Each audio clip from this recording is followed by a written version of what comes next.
Hi.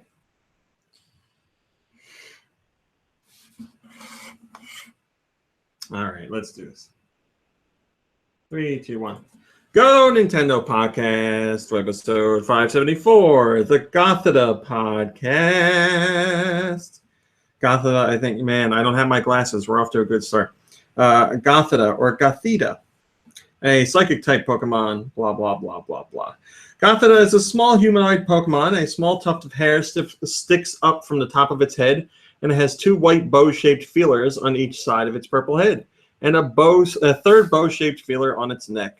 These ribbon-like feelers are used to amplify psychic power. It has 2 large blue eyes with 3 eyelashes on each and small red lips.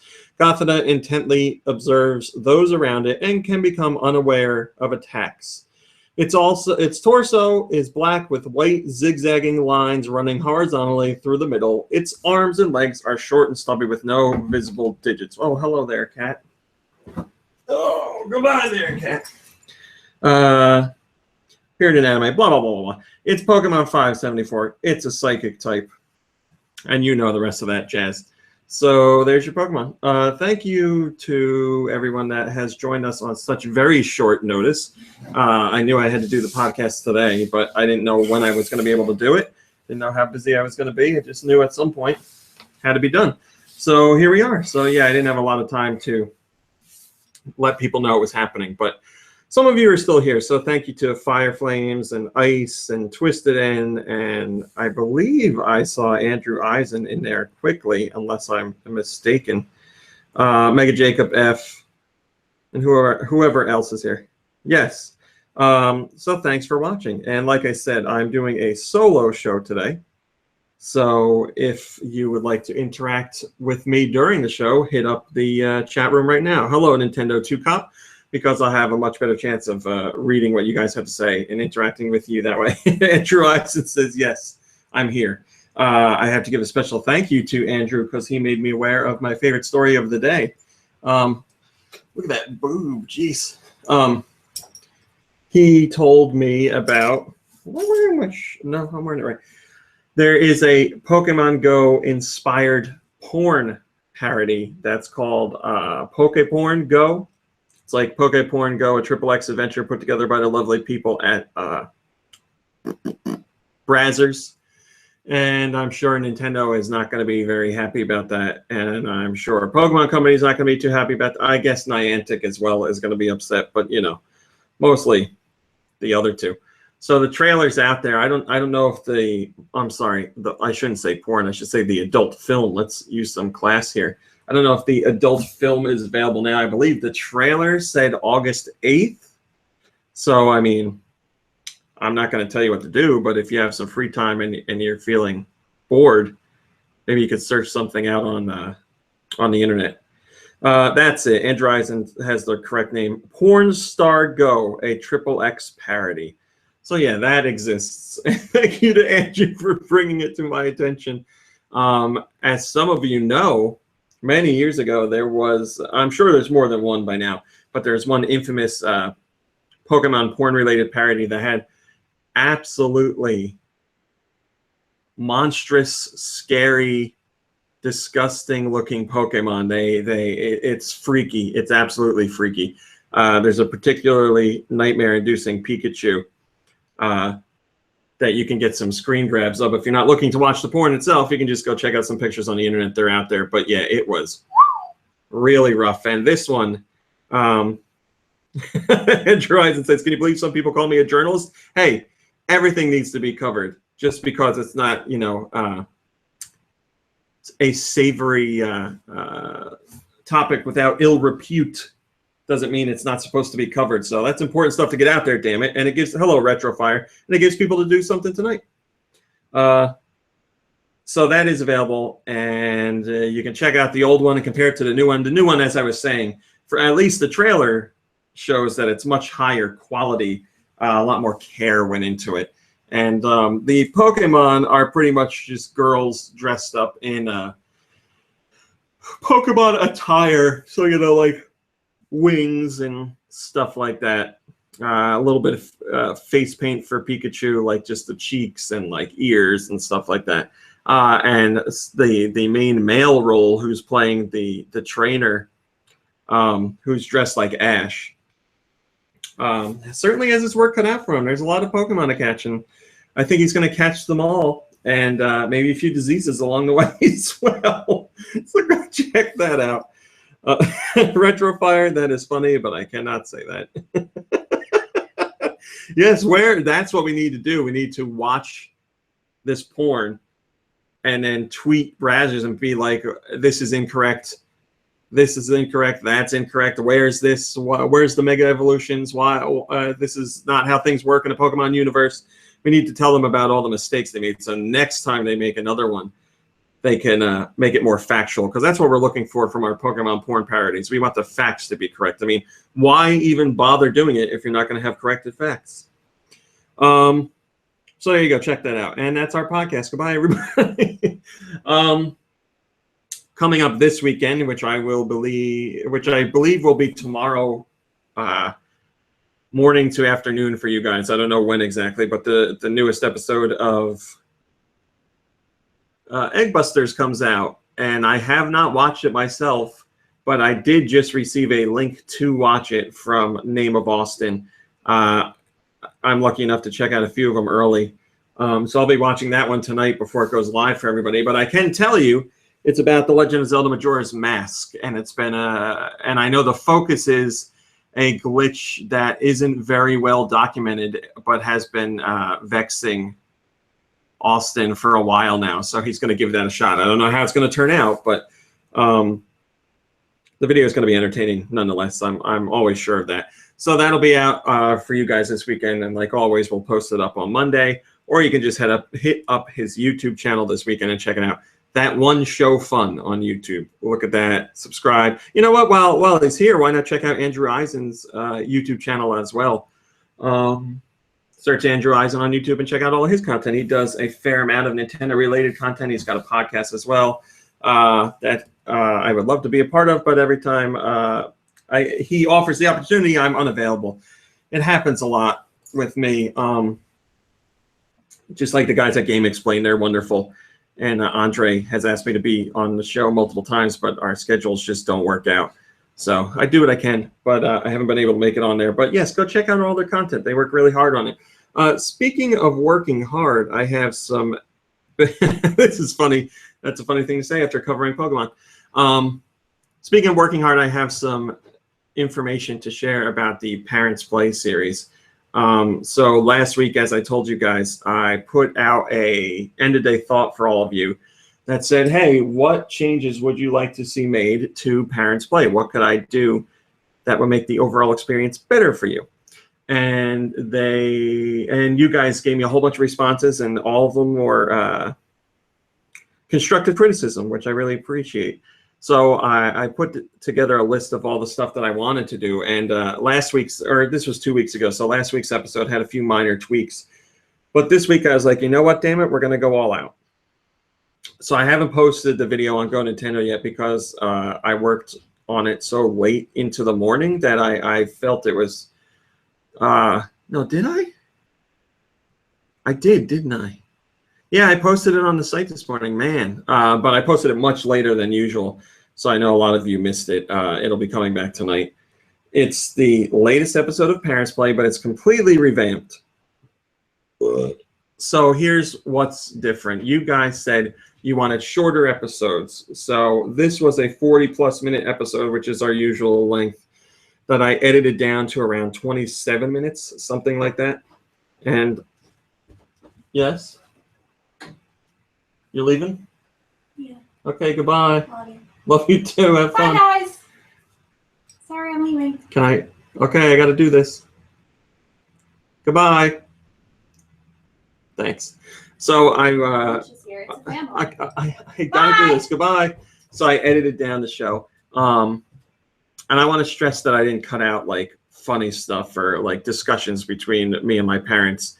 I cut out like the sections of gameplay that maybe weren't so exciting. I also cut out the dead air where we're like watching and actually just talking a little bit about what what my mom or dad are doing while they're playing. Hello, Lewd Party and TAW. So it's much quicker paced, and the stuff that you're getting is the quote unquote funny stuff. Obviously, funny is subjective, but it's the content that I found enjoyable. So with editing, you're not going to miss out on the stuff that you loved from the series before. That's certainly still going to be there. It'll be quicker pace. There won't be any downtime. There won't be any moments where things drag on. And also importantly, because sometimes when my parents play games, they will get stuck on the first stage forever. We're going to cut out some of that stuff too. We're not going to have the entire video where they're playing just the intro level, and that's that. Depending on what's said and how they do. I understand you don't want to watch them repeat the same levels over and over and over again.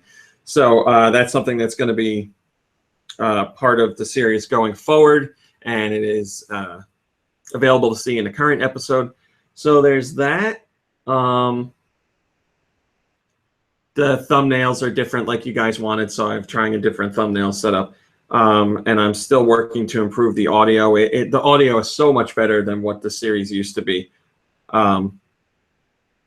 You don't need to have your volume at full blast to hear everything. I have my volume like usually up maybe a third of the way on my laptop or my desktop, and it's more than fine. I can hear everything.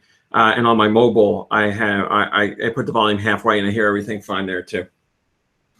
So it's much better. I'm still working on the mic being blown out a little bit at certain times, which I can, each week I adjust the audio. I initially went big adjustments, and now we're at the point where I'm fine tuning it. So we'll get to a point where the latter moments aren't blown out, and you'll be able to hear everything okay. So the game that they played last night was Mega Man X, because that came out on new 3DS and new 3DS XL. So I figured it was a good time to play that. And I also did like little cut-ins during the video, like little video clips or little pictures or little video clips with audio that go along with what we're discussing at the time, whatever gameplay element or joke or whatever. And I put that stuff in there to spice it up a little bit, to give it a little variety and give it something new, because if I'm taking the time to actually edit the video, then why not go the extra mile and put that content in there too? So there's some extra bells and whistles in there that I really liked. I think they turned out well. They may be crudely done, but I think they get the point across. So yeah, this was the first episode of Parents Play that I went through fully after I recorded it to edit. Like, I watched from beginning to end, and I cut out obviously a large amount of content. But like I said, nothing is lost. Nothing of value, let's say, is lost. So I went through the entire thing. I plan on doing this, I guess, with each installment now, because I had a lot of fun. That was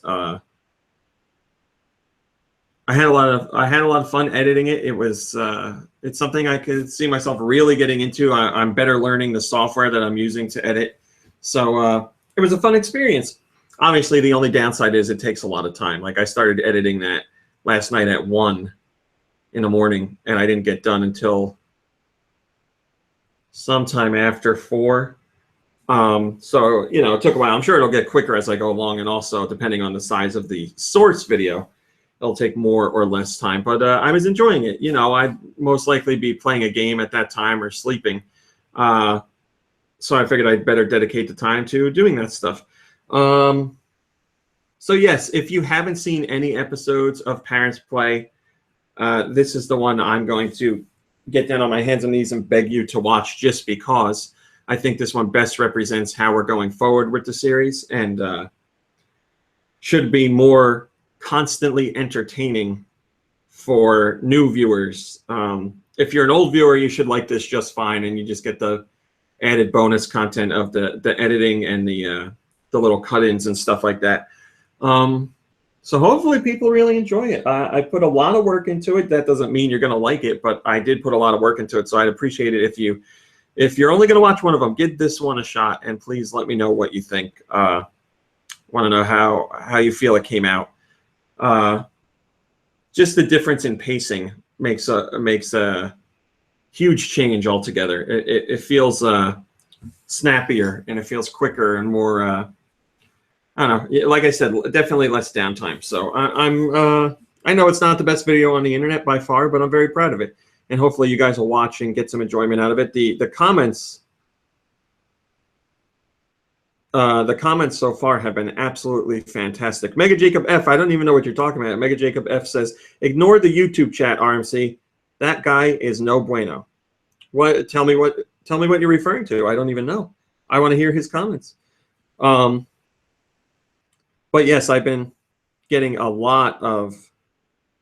Thank you, TAW. I've been getting a lot of really great comments from fans of the series so far on Twitter. And on YouTube and on Facebook and in my email. So those of you that have been fans of the series and I have been watching it are really digging what I did with this. What I did with this setup so far. So we're gonna continue on and see what happens. Oh, what's his name? Mega Jacob F. I'll wish him a nice day. He's such an angry young man. It seems like. I'm sorry he's having a bad time. He's watching. I'm talking to you right now, the guy that's very angry in the chat. I'm sorry you're having a bad day, but I hope it gets better. So yeah, check that out. It's available right now. You can check it out on GoNintendo. It's in our Go Original Content section. It's also a top story. Or you go to YouTube. Also, there was something else I wanted to address from. Where did it go? Oh, Lewd Party, you asked about the AMD article that was on Yahoo Finance. We shared it, and the reason we took it down is because the person that had written the article for Yahoo Finance was basing it on speculation, but listed it as fact, so that's why we removed it. Hello, LED Mirror Knight. So I didn't want to confuse people, so I felt it was best to remove it. After I found out that information, I wanted to yank it rather than say, oh, this one guy thinks this is what's going on. So we'll wait for AMD to actually comment on it. And it seems like the speculation was incorrect because it seems more lately like NVIDIA is the one that's involved. So we'll see. That's why that's gone. All right, so I did Parents Play. I did Egg Busters. I did... I think I'm good. All right, let's get to the regular news for today. First story involves the NES Classic Edition, the little mini NES, and we have some details from a Nintendo of Canada employee, Julie Gagnon, who talks about some more features that the system has that we didn't realize yet. She goes, what's interesting is that we can play through HDMI, but there will be different modes of how we see the screen.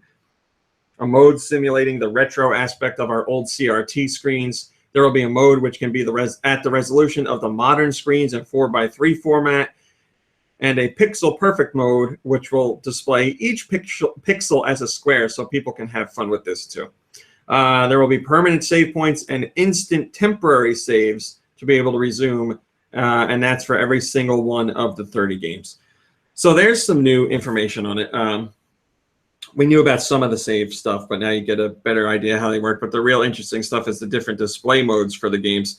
So people that are sticklers for that kind of stuff should actually really appreciate that. You know, I don't mind pixels being stretched out and whatever. Like I'm playing all these retro systems that I have over here.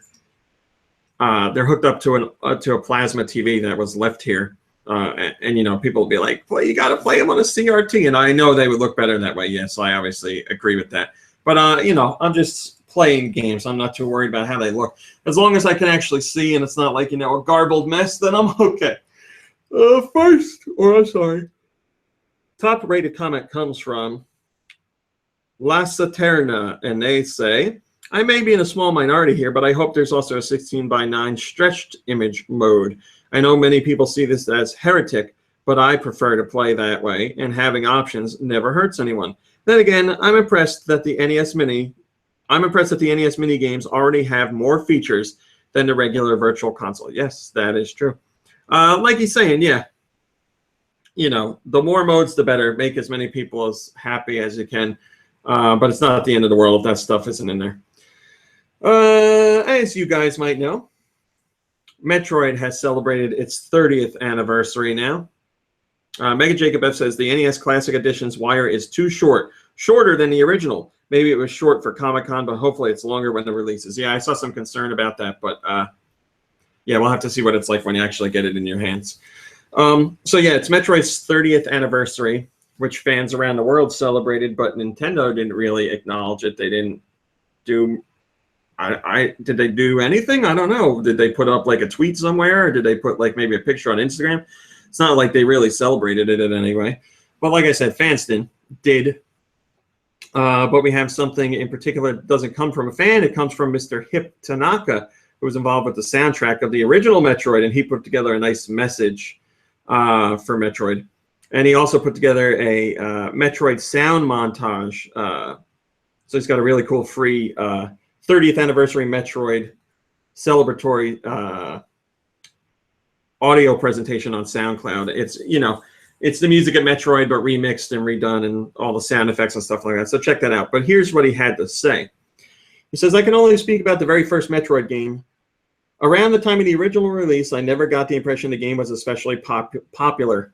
However, as time passed and the internet came around, I became aware of just how popular it was, especially overseas. The music in Metroid, I feel personally, was very different from the music in other games of the time. The sense of an individualistic sound design is very strong. I received some criticism about the lack of melody or how dark it sounded, but I felt I adhered to the tone of the game's story as I composed. The fact that a piece of music containing only 3 notes has remained with everyone for so long is really surprising to me. I think it's because that even before the music was in place, the game world of Metroid was fascinating. I have a lot of respect for the development staff from back then. Knowing that even after 30 years, the game is still supported by all sorts of people from around the world is a continuing source of courage for me as I continue to compose music and gives me the confidence to believe in my own abilities and push me forward. From the bottom of my heart, I want to thank the fans. The Metroid series continues to this day. I hope you all will continue enjoying to play it. It's a lovely message from him. And like I said, we haven't really gotten anything from Nintendo. And obviously, Mr. Tanaka worked for Nintendo on that game. So it's nice to hear something. And yeah, he created a number of melodies for the Metroid franchise that are still with it to this day. Little sound cues and songs that mean a lot to fans of the series. So cool to see that he is as moved by it as we are all these years later. First comment, or top-rated comment, comes from G-Man, sir. And he says, there, now it's acknowledged by Nintendo. Stop crying over insignificant release parties. Yep, there you go. You got your comment. That's it. That's all you're getting. Well, I guess I'm not going to do that. All right, the top story of Pokemon Go surpassing $200 million in revenue worldwide. But today, I believe it's at 260 or 250 million. So there's your update. We're going past that. Dragon Quest X was officially confirmed for the NX, for release on NX. So a while back, we heard Square Enix say they were considering it for NX, and it kind of hinted at that it was already happening, but they stopped short of officially confirming it. But now that has been officially confirmed. It comes from a Famitsu interview with producer Yosuke Saito and the director Chikara Saito. They talk about Dragon Quest X and how they're working on the version 4 update and all that stuff.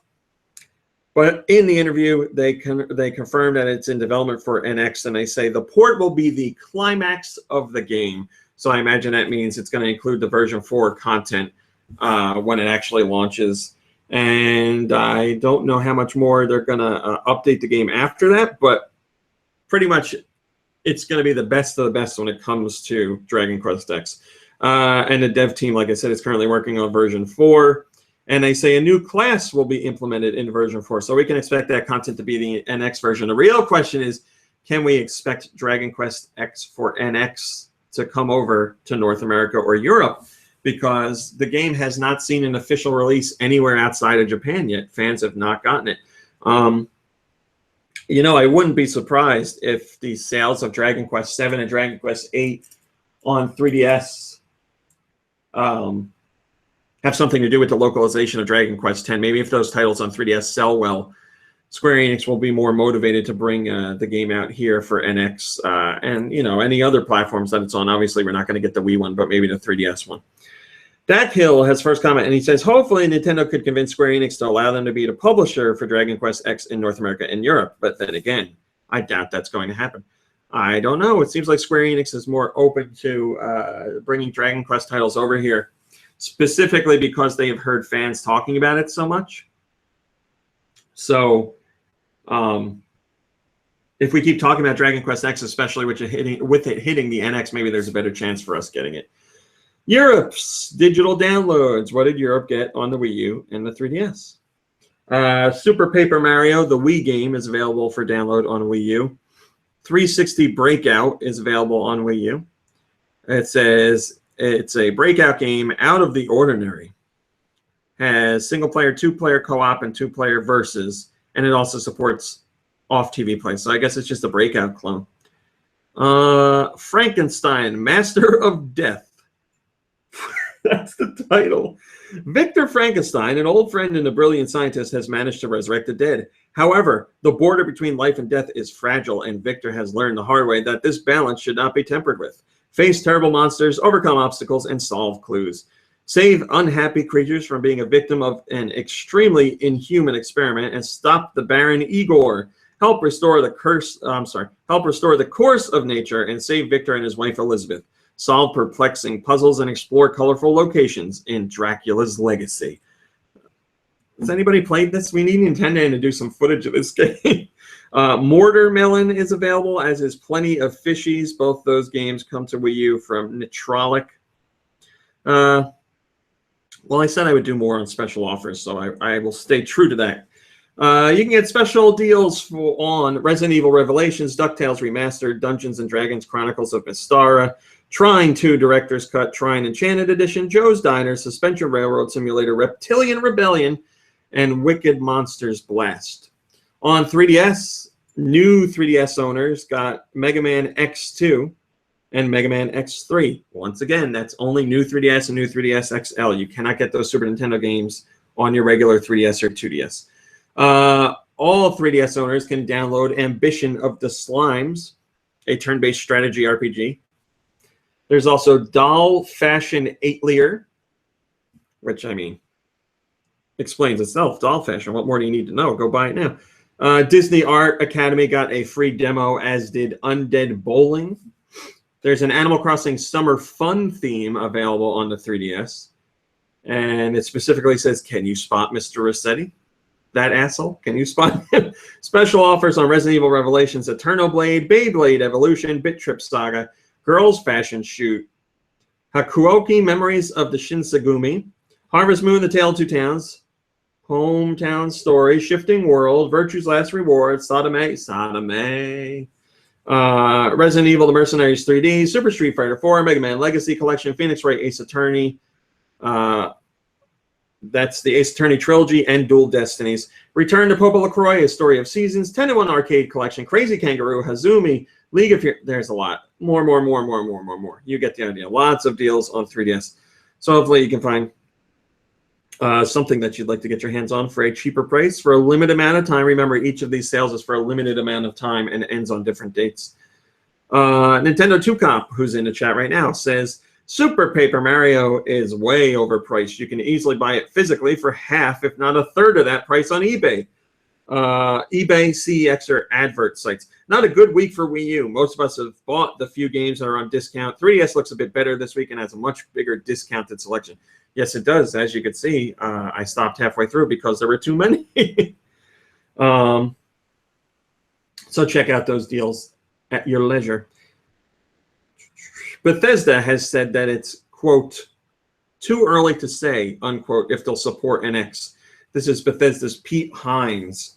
He says, we talk to Nintendo all the time. We're pretty well briefed in what they're doing. It's definitely something we will look at, and our philosophy is that we will put our games out on any format that supports the games as we envisage and make them.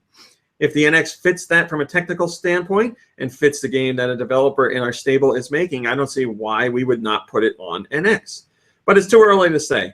It's too early to say we'll definitely be putting games out or not. Like with mobile, we want to have the right fit for the right formats. This is like Bethesda's standard comment whenever Nintendo has a new platform. They're like, well, you know, if the vision for our games meet up with what the system can do, then why wouldn't we do it? So don't count us out, and then they don't do anything. So let's hope that changes with the NX, but just saying. We've been here before. Fred Duck has the top-rated comment, and he says, oh, like how well Skyrim ran on PS3? And there's a link to a Kotaku feature discussing how Skyrim really didn't play all that well on PS3. He says, also, I'd bet you many shiny brass buttons that if someone asked Bethesda today if they would support a potential PS5 or Xbox 4, they wouldn't give a wishy-washy answer like this. I understand this person's anger, and I agree with it. If they were asked about potential platforms like that, yes, certainly.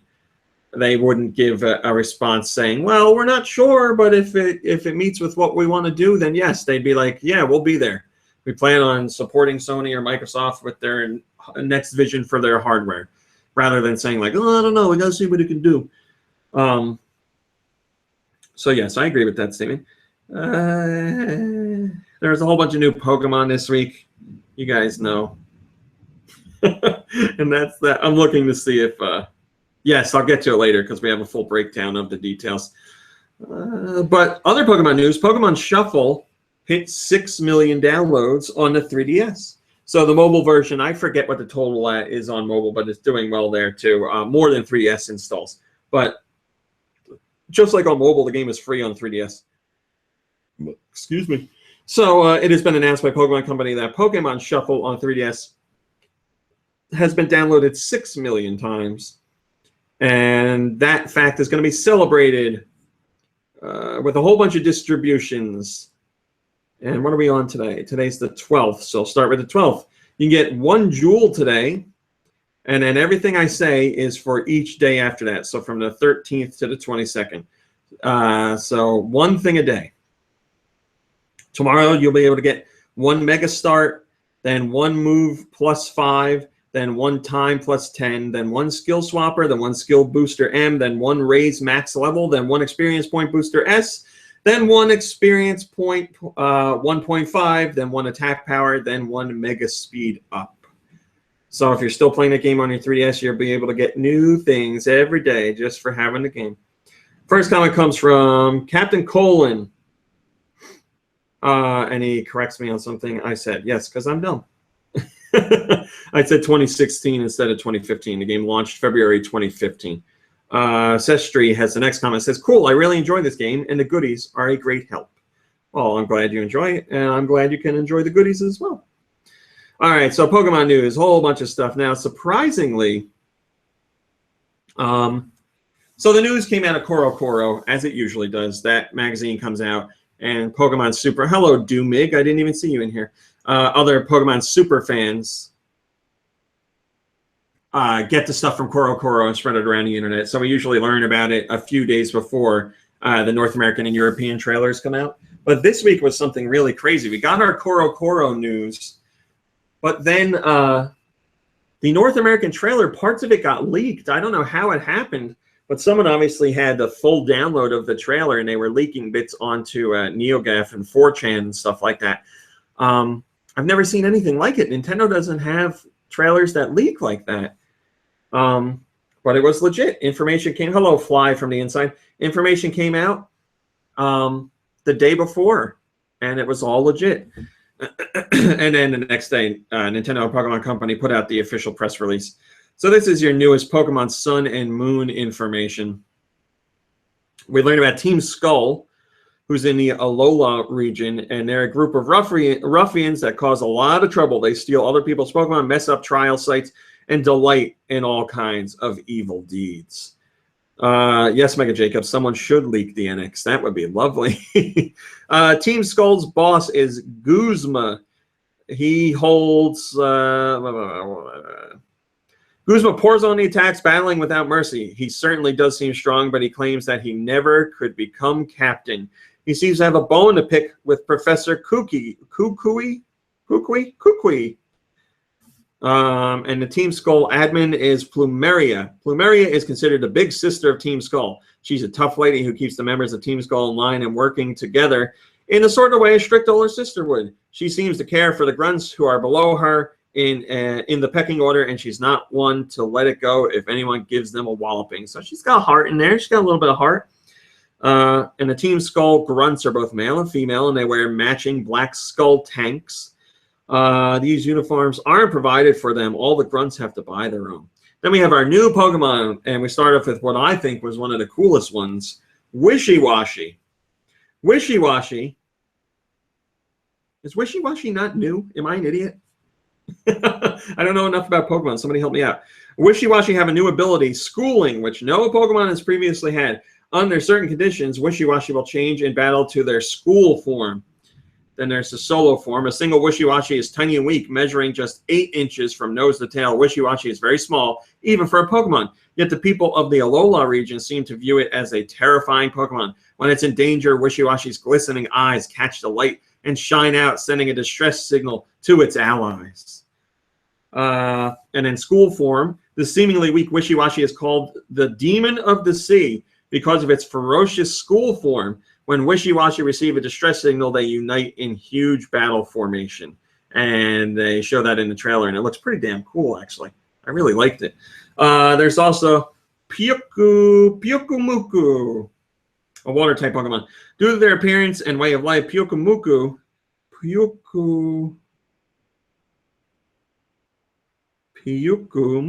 yeah, are considered unappealing to tourists. Part-time work pulling Pyukumuku off the beach and chucking them back into the sea is available at tourist beaches. But no matter how far they're thrown, Pyukumuku will always return to the same spot.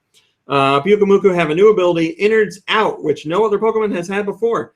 When this Pokemon faints, Innards Out lets it dish out a final bit of damage to its opponent, equal to the amount of HP it had left before it received the final blow. Boy, what in the hell am I talking about? Morlul is a grass fairy type. Morlul are nocturnal Pokemon that walk around at night on their third leg. What? On their leg-like roots. They move because staying in one spot and sucking all the nutrients from the soil would cause surrounding plants to wither. With their roots, they make contact with other Morlul and communicate with one another.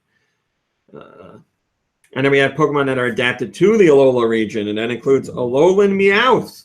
Meowth is a Pokemon that did not originally live in the Alola region. They were sent to the royal family of Alola as an offering from another region, and only a select few could have them as partners. It said that the Meowth that were offered to the royalty lived a life of luxury and pampering, which led them to have a selfish and prideful attitude. This caused Meowth's form to change. There's also Alolan Marowak. The Marowak in Alola region take bones and light both ends on fire by rubbing them against their foreheads. Wow. That is crazy. Hello, NX Intel. Then they spin the bones around. Marowak's rarity and its fearsome appearance when it dances with its bone led the people of Alola to dub it a conjurer and regard it with fear. And finally, we have the Alolan Raichu. The Raichu and Alola have 2 types, electric and psychic, and they are able to wield psychic power. What's more, they can gather their psychic power in their tails and then ride on them to float in the air, as you know anyone would with psychic power. I mean, that doesn't need to be explained. That's just how it works. I have psychic power. I ride on my tail. So lots of new Pokemon this week. And if you haven't checked out the new trailer, you should do so. First comment comes from Swedish Galaxy 94, and he says, Grunt A and B, really? Give them some damn names, Game Freak. Even RMC, another internet name, is better than this. Man, my name gets knocked. I'm sorry, I'll change my name. I'll be, I don't know, some letter. Give me a letter that's better than A and B. What are we got here? North America, this week's digital releases. What did North America get? We got Tadpole Treble. That was a Kickstarter game. Finally available to download now. Also on the Wii U Virtual Console is Wave Race 64, the N64 Classic. Disney Art Academy got a demo version on the 3DS. On the new 3DS and new 3DS XL, we can download Mega Man X. On Wii U, you can download the Wii game Mario Sports Mix. Also, Sales on Eternal Blade and Wicked Monster Blast HD Plus, Nano Assault Neo, The Perplexing Orb, Pixel Slime U, Tap Tap Arcade, Trine Enchanted Edition. On 3DS, you can get special deals on Etrian Odyssey, Untold, The Millennium Girl, Stella Glow, Phoenix Wright Ace Attorney Dual Destinies, as well as the Trilogy, Real Heroes Firefighter 3D, 4 Elements, Azada, Brunch Panic, Sweet Memories, Blackjack, Crazy Construction, Chain Blaster, 3D Streets of Rage, 3D Shinobi 3, Return of the Ninja Master, Crazy Kangaroo, League of Heroes. So those are your games on sale. And also new this week is Ambition of the Slimes on the 3DS, Surf and Sam, Attack of the Equalities on Wii U, and 360 Breakout on Wii U. So a good virtual console game, a successful Kickstarter game, a classic Super Nintendo game, and then some other jazz thrown in there. Can't imagine you guys are all that excited about it. First comment comes from Wes Effects, and he says, nice, good, okay, bonsai. I'm glad he's happy. That usually people aren't happy. What is going on? I think my chat pooped out. Give me a second here. I apologize. Oh, God, and it deletes my name. You know, this technology that's supposed to make your life easier. Well, maybe it's me. I'm good at screwing up stuff like that. I'll click one button by accident, and it's the button to make something like not work anymore. So this week, a patent surfaced. And again, as always with Nintendo patents, this doesn't mean that it's going to be something that Nintendo actually releases. It means that Nintendo could utilize it one day in their hardware, and they could not. It just so happens that this particular patent is it falls in line with the NX rumors that Eurogamer put out recently. We covered those rumors about said the NX is going to be like a portable device with detachable controller components, and this patent shows that pretty much exactly. So here's what the patent covers. There's 3 patents altogether. A portable device with an infrared camera, distance sensor, and more, which was discussed in a previous patent from Nintendo. Hand gesture tracking functionality, and then this third patent mentions an accessory that has physical buttons that attaches to the side of a portable device. And we have images from the patent that show what it looks like. It's like a little, it's just like a little pad of buttons, like an XBYA, and it looks like it connects to the side of the system or the portable. Now here's the real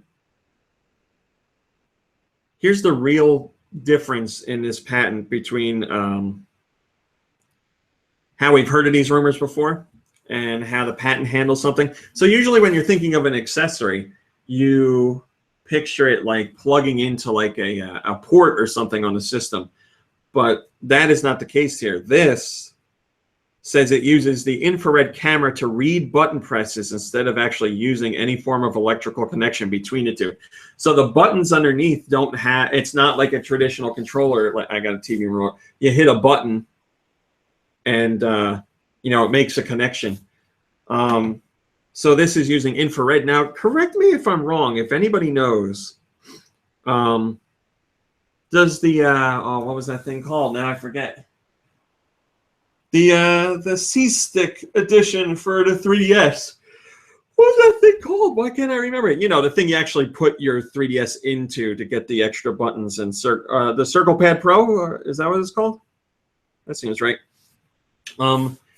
Didn't that use an infrared port? I could have swore it did. Maybe I'm wrong.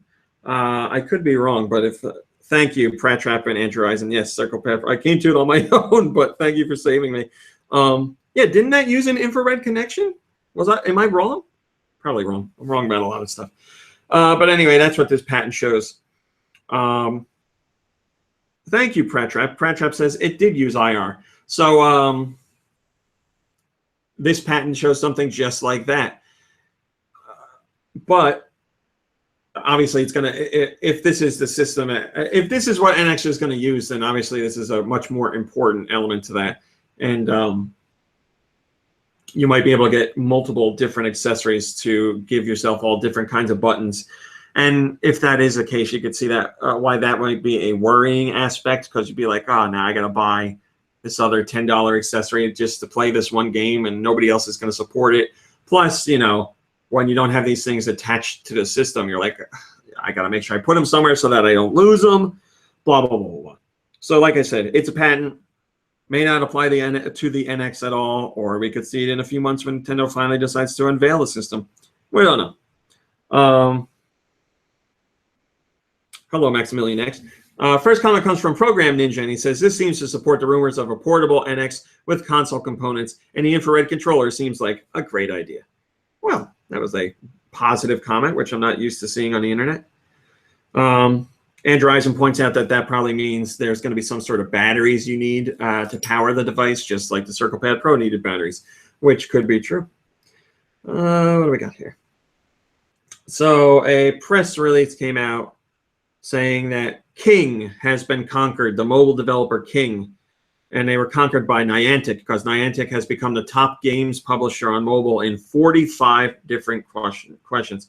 Maximilian X, I talked about that. Hello, Chris. I talked about that a little earlier. I yanked the article because it was based on speculation and not fact, even though the author wrote it as fact. It is not fact. So that's why it was removed. Pokemon Go creator Niantic has supplanted King as the most popular games developer globally, responsible for top installed game in 45 countries across the globe. And obviously that game is Pokemon Go. This survey, or this report, was conducted by SimilarWeb, who's done a whole bunch of Pokemon Go related posts or reports. They say in July, Niantic, the developer of Pokemon Go, became the top game app developer in 45 of the 183 countries based on installs and use on all Android devices. So we're not talking about iOS here, just Android. King, as you know, is a developer of Candy Crush and all the spin-offs, which include Candy Crush Saga, Candy Crush Soda Saga, Farm Hero Saga, a whole bunch of other stuff. So now King has been bumped to second place, I guess, overall, as Niantic is number one, which is pretty crazy because Niantic's got what? Ingress and Pokemon Go, and obviously this is because of Pokemon Go. But we talked a little while ago about how Ingress got a boost because of Pokemon Go. Specifically in Japan, a lot of Japanese users wanted to check it out. Chris says, should I drink a Bloody Mary? Well, Chris, I don't drink, so I'm going to say no. But I got nothing against people that do drink. And also, whenever I see a Bloody Mary, I never think it's going to taste good. So don't ask me, basically. Hawk has the first comment. He says, I don't mind seeing King getting taken down a notch. Yeah, I'm not the biggest fan of King, not because, you know, oh, King's successful and I hate the people at the top, or, oh, King's popular and I don't like what's popular. I don't like them because I feel some of their business practices were a bit dodgy with how they treated their mobile games. They basically, like, I don't want to say stole, but were very, very, very heavily influenced by other games on mobile devices, and they kind of just borrowed heavily and made their own games, which became huge successes. In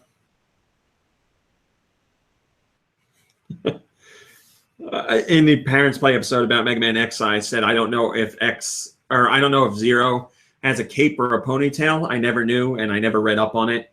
So all these years since Mega Man X came out, I had no idea if that was a yellow ponytail or a yellow cape. And Jordan in the comments says, RMC, Zero has a massive ponytail in the Mega Man X games. I don't know about Mega Man Zero games. I always thought they were ribbons, but hair makes sense looking at the X design. Well, now I know it is hair, which is great because that's where the conversation led with my parents. And it led to a particular string of jokes, which I don't want to ruin. So check that out on your own time. And then finally, we have some early MPD numbers because MPD is handled a little bit differently now. We'll be getting full MPD results next week, but there's always people that have leaked information. So we have some early inside information.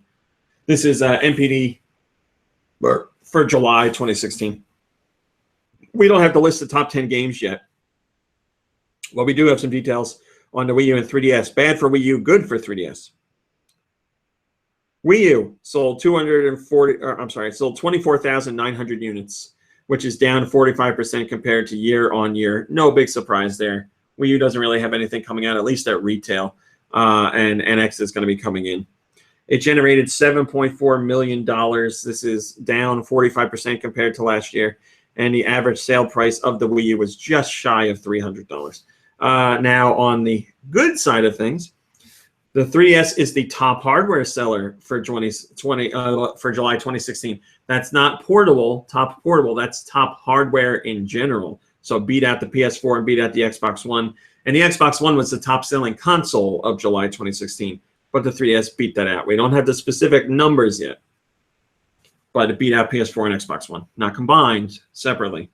And obviously, this big boost in hardware came from Pokemon Go. While Pokemon Go isn't available on 3DS, Pokemon Go is giving a boost to all things Pokemon, and that includes legacy Pokemon games on 3DS as well as the 3DS itself, because you play Pokemon games there.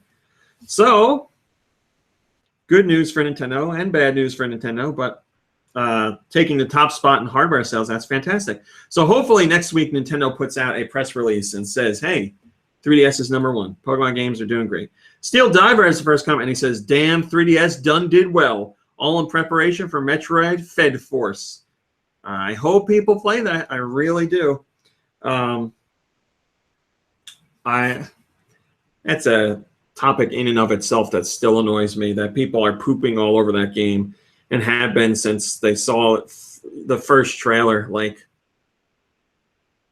I'm not particularly a fan of the visual style. I get that complaint, but I'm not going to completely disavow the game because of it. And I'm also not going to ignore the game because it's a spin-off. You know, like, you don't get to play as Samus, but it takes place in the Metroid universe and has Metroid characters and mythology and stuff like that. That's cool with me. I want, like, just because we're getting this doesn't mean we're not going to get another Metroid game. Now, a traditional Metroid game. Now, I understand that this is extra painful for people because the last Metroid game we had was Metroid Other M, so people still have that bitter taste in their mouth, and I understand they want a more traditional Metroid experience to bring the series back to its rightful place as you know, high quality experiences. I was disconnected from the IRC. I don't know why. So I get that. I do understand. But give the game a shot, man. Now, I could, you know, give it a shot and I'll tell you, like, it sucks. It's terrible. It's worse than Other M. But I doubt that. So I'm excited for it. I like what they're trying to do. I like different ideas like that. Like, you know what's crazy? Like, I don't remember the insane amount of uproar when Metroid Prime Pinball came out.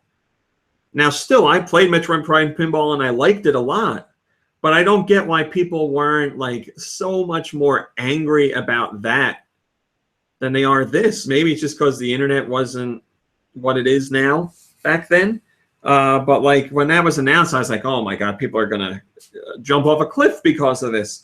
They're ruining Metroid. They're turning into something stupid and, well, whatever. But I guess the main catalyst. Hello, Blue D Warrior. I don't think I said hello. I guess the main catalyst here is Metroid Other M. That just rubbed people the wrong way, in a very big way. So now they're just extra bitter about the franchise. And then other things that Nintendo's doing is lending to that negative feeling as well, like not acknowledging the 30th anniversary and requesting that recent fan game be taken down off the internet. You know, stuff like that. Nintendo needs a little goodwill with Nintendo fans, and they're not really garnering that right now. But let's hope Metroid Other M, and I didn't even mean that game. Let's hope Metroid Prime Federation Force comes out and it's an excellent experience. I just hope that people give it a try and review it fairly based on what the game is rather than what they wanted and didn't get. Like, it's not a Metroid Prime game. Like, it's not a traditional Metroid Prime play as Samus game. This is what it is. Play it for what it is and enjoy or dislike the experience for that. Don't dislike the experience because Nintendo didn't outright give you the game you didn't want. That doesn't mean the game is bad to begin with. Like, just because it isn't Metroid Prime 4 doesn't make this a bad game. May Jacob F says, I don't have friends to play Federation Force with, though, and it's true that this is more of a multiplayer-focused game. But just today, we posted up some information that shows that Nintendo and Next Level have considered solo players of the game and added in some elements to make it easier for solo players, such as you can get a lone wolf mod for your mech suit that makes you doubly as powerful and makes the amount of damage you take less, half of what it normally is. Then you can also get attack drones that fly around with you. You can get 3 of them that act as, obviously added gunfire that your teammates would be doing. So that's helpful as well. So there are elements in there to make it a more enjoyable single-player experience. So those elements could help. And you'll be hearing all about the game next week when the review embargo is up. I believe it's up on the 18th. So you will learn on the 18th how the game, the day before it comes out, right? Yeah, the game comes out on my birthday, August 19th. I have the birth date of one of the most hated Metroid games.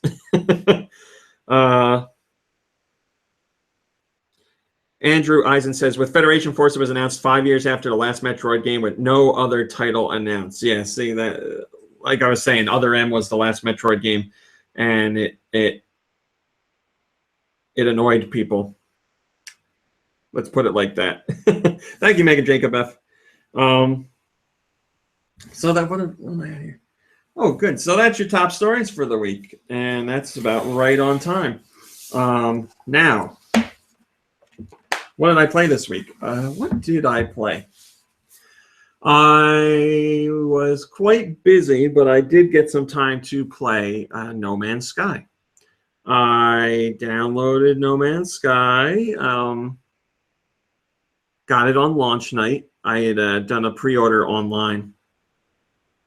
So I downloaded that, and Dew Michaels, for longtime podcast listeners, Dew Michaels has been very, very eager for that game, as have a lot of people. But he's playing it with another friend, and I mean, they live in the same house, and they both bought a copy, and they're both playing on their own PS4s. And I was hopping into voice chat with them just to talk and BS while we were playing the game, and I liked the experience. It's the early hours of it are a little harsh, just because it's like inventory management. The game, like, there's a lot of inventory management because you don't have a lot of space in your ship, and you don't have a lot of space on your suit. And you have to work to get more slots open, and the game doesn't really outright tell you how to do that. You just kind of have to figure it out. So you can find these transmissions that'll lead you to drop pods, and drop pods let you upgrade your exosuit or whatever it's called. And then with ships, you can buy new ships that'll have more slots on them to store inventory. So you could potentially get more than double the amount of space to store things on your ship. Hello, Rocket. Thank you for joining. So yeah, inventory management early on can be a struggle. Yeah, because you want to pick up a lot of stuff that you see, and you just don't have the room for it. So I would suggest one of the first things you should do in a game is go out of your way to get inventory upgrades and make your experience that much more enjoyable. Because when you can stop worrying so much about having enough room to pick up things you want and also carry around items you need to power your suit or your ship, the game becomes a lot more enjoyable. You can relax a bit and just go out there and explore whatever planet you may be on, or moon. So yeah, I've been playing it for the last few days. I get a Minecraft vibe from it. Obviously, you're not building stuff, but you are mining. You do a lot of mining, and it's just with like a gun that you shoot that breaks down the elements for you. So it's not like you're digging holes into the earth, but you are mining up elements and different isotopes and stuff like that to build new technologies for your ship so you can reach further distances. And also you can uncover these, I don't know what they're called, but it's places where you can learn language of the aliens. So you'll learn a word, but each time you find one of these things, you'll learn a new word. And this helps you obviously discuss things with aliens, and there'll be aliens that are looking for your help. And if you don't know their language, you don't know what they're saying. So you just kind of got to guess at your answer because there's multiple choice. And also, the more you know of their language, the better chance you have of getting a really good deal with them. because you can up your standing with them by collecting certain things and talking to them and selling them certain items. So yeah, there's, like I said, there's definitely a Minecraft element of mining and like wandering around and just exploring the landscape and stuff like that. It's very like, or I should say, it can be a very chill experience, just a very relaxing experience. There's no like, force that's pushing you to, like, the game has like what, 18 trillion planets or something like that, and you'll never get to see all of them in your entire lifetime, even if you were to try to. And any planet you're on or any moon you're on is absolutely humongous. I think the chances of you mapping every single portion of one planet is insane. I don't think it'll ever happen. For example, I spent the last 3 times that I played just on one moon that's neighboring my main planet. I just wanted to get my ship off the planet and travel a bit, so I went right to the closest moon, and I've spent the last 3 days there that I played just wandering around. There's always new stuff to find. So that's what I've been doing. So yeah, I like it. I understand it's not some people's cup of tea. They were expecting a little more, I guess, direction or action, or I guess some people are going to be like, there's nothing to do. And it's kind of like Seinfeld in that way.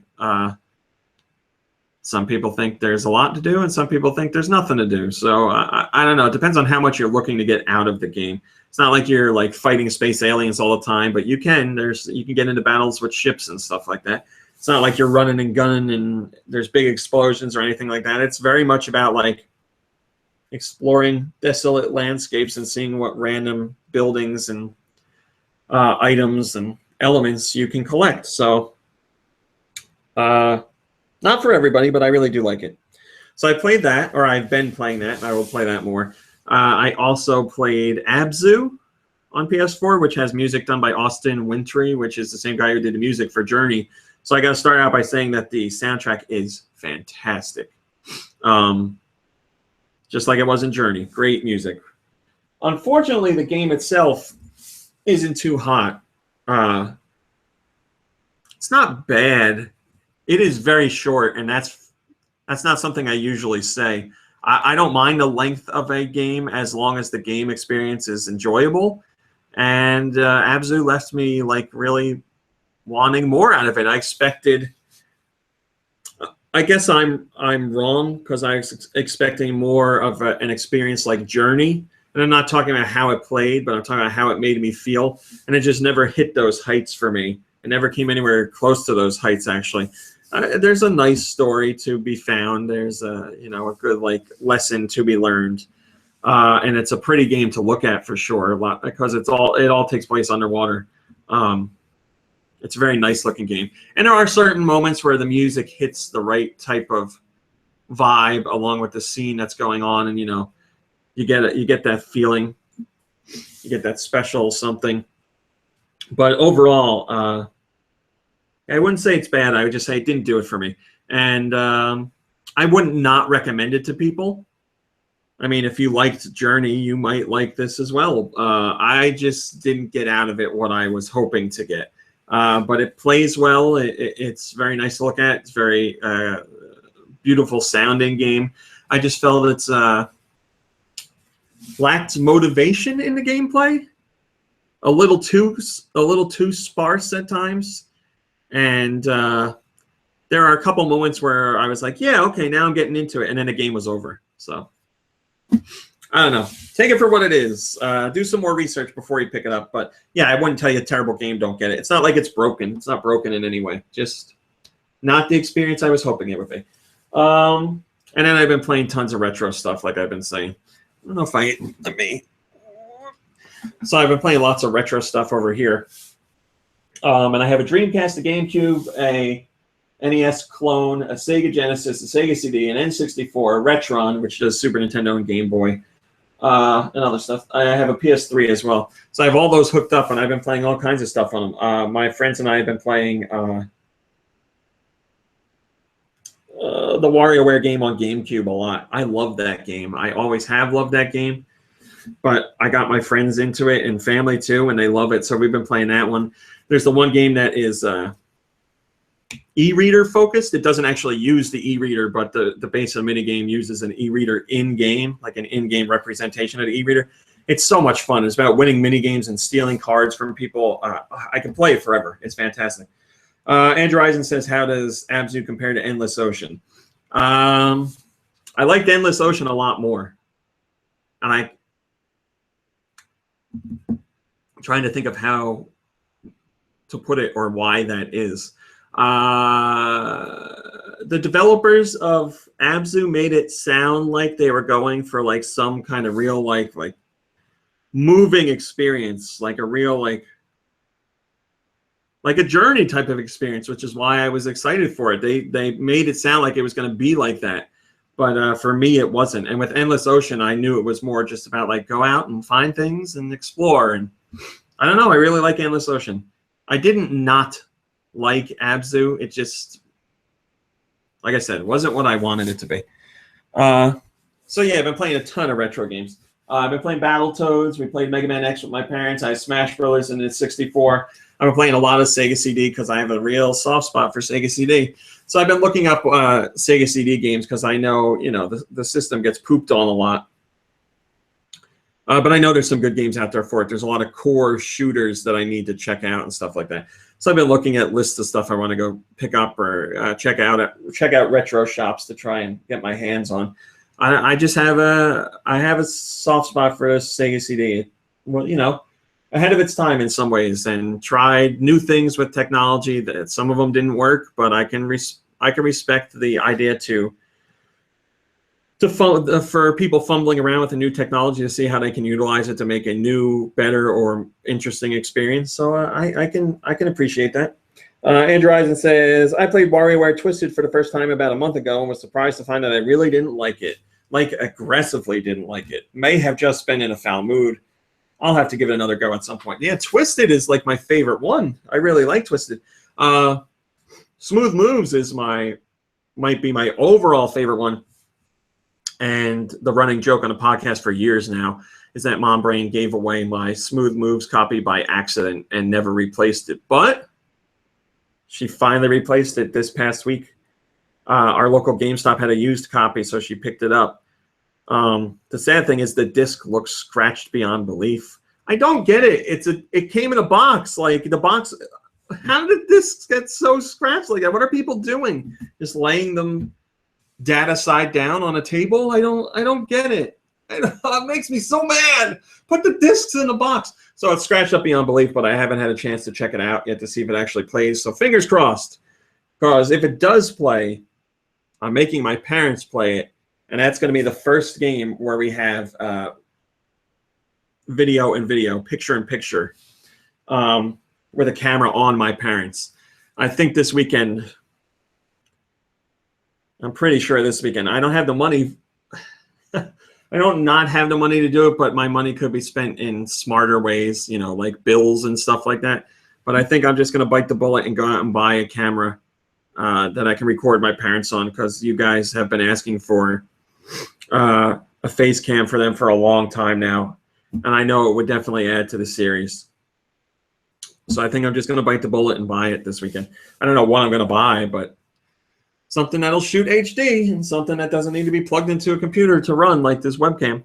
So I'm going to do it. I'm going to do it because I'm fully committed to making the Parents Play series as good as it can be. So that will add to it. And I can't think of any better game to start off with than WarioWare Smooth Moves, because they're going to be moving around like idiots. Hello, Plombo and Zero Skill 3D. As far as playing, I guess that's it for me, and that's it for the podcast. We're done. No music because it's just me. No question because it was a last-minute show.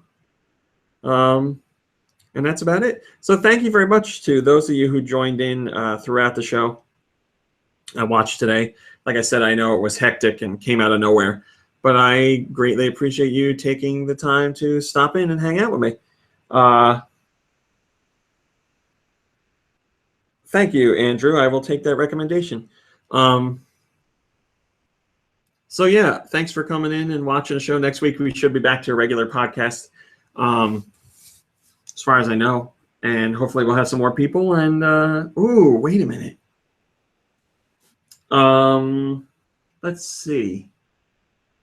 I don't want to commit the person to it yet, but in a couple weeks, we should have a podcast with a special someone on it. Let's say that. I'll leave that. So yeah, that's it. Thanks for watching and thanks for listening. And next week we will be back to normal. I hope you guys have a wonderful weekend, and I will talk to you soon. Goodbye, everybody. All right, after show, you got a couple minutes here. Let me export.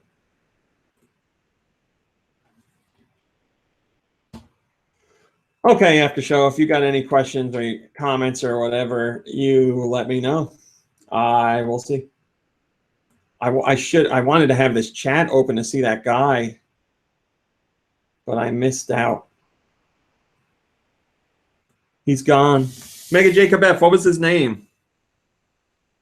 It's not Austin. I wish it was Austin. It's not going to be Austin. You got it. Zero skill 3D. Sorry, you only got the last 30 seconds. It's my fault. Random air time for the show. I apologize. How dumb am I that I didn't even know you could have this chat open on YouTube here? That's obviously something I should have known, but I didn't. You got it, Maximilian. It is not Andrew. It is not Andrew. I think my setup would blow up if I tried to have Andrew on the show through Skype or something like that. I would certainly like to do that. I need a new laptop, which is something I've been saying for a very long time, because I use this laptop every single day. And I record the Parents Play videos on it too. And it's on every single day. And I've had it for over 8 years. And I know it's time for a new laptop, but this one's still going, so I'm sticking with it. Yes, Pratt Trap, I will answer a beard growing question. You go right ahead. Hello, Darmani. Sorry you joined late. Or sorry you joined now. I shouldn't say late because you didn't know. Sorry you joined now. The show's over. We're just doing a little bit of after show. Yeah, that's what I'm going to look into, Andrew. I need a camera with that lets me use another mic rather than the one that's already in there. Pratrap says, how did you train the mustache to grow the way you did? Well, it's funny you say that. So the last time I shaved, which was a billion years ago, I had left just a mustache, and it was just a regular mustache, which I think looks funny, but in a good way. So I did that, and it grew for a bit. And I was like, you know what? I'm going to do full beard, but I never shaved off the mustache. I left the mustache on. So the mustache is older than the beard, which is great because it gives like the, oh, I'm over here, which gives like the walrus effect. So yeah, this part of the mustache has been around much longer than all of this. So that's how you do it. Grow a mustache for a while and keep shaving your regular face.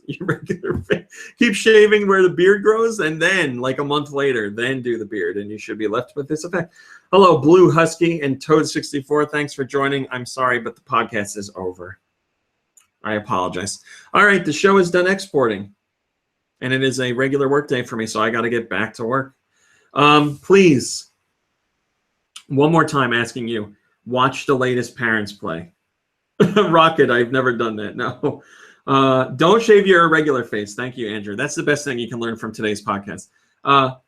If I can get you to watch just one Parents Play, please watch the newest one. I put a ton of work into it, and I'm really trying to make something that more people can enjoy. I'm not talking about content-wise. If like you don't like my parents joking around or playing games, then you're not going to like these. But if you're looking for a quicker runtime and editing so that there's no breaks, like there's no downtime or anything like that, and not so many repeat deaths and stuff like that, then I think you will enjoy this one. Please give it a shot. I would really appreciate it. And yes, I'm going to cram this one down your throats for a little while just because I'm doing much more work with it than usual, so I want to make sure it gets out in front of some eyes. Toad64 says, my God, that new Parents Play was so funny. Thank you, Toad64. Toad64 has been around for a million years. And if he's still hanging out watching that stuff, then you know it's got to be good. All right. I'm out of here. I would spend all day talking to you guys. It's way more fun than doing other work, but I can't, so I got to go. So, yeah, watch that. Make sure you watch Parents Play. Make sure you watch the new Egg Busters tomorrow. And I guess I will see you next week. Thank you again for taking the time. Rocket, Jesus, how long ago was that episode? I don't even remember. But thank you for watching, Rocket. So yeah, I will see you next week. Have a wonderful weekend. And I'll see you soon. Goodbye, everybody.